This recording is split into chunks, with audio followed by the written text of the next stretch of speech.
Hello guys, welcome back to our channel Gaming Basics. In today's video, I will be teaching you guys how to dodge the Pokemons on your Pokemon Go. So, at first, just open your game. And as you open your game, you're in this home screen as I am. So just stay at this home screen and look for the Pokemon you want to catch.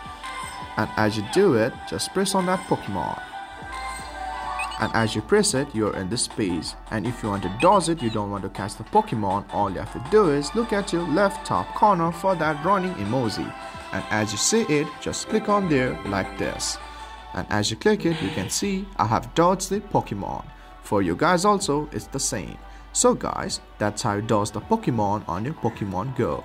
If you find our video helpful, please leave a like and please do not forget to subscribe our channel.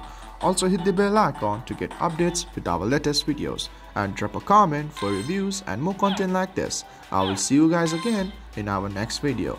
Thank you for watching.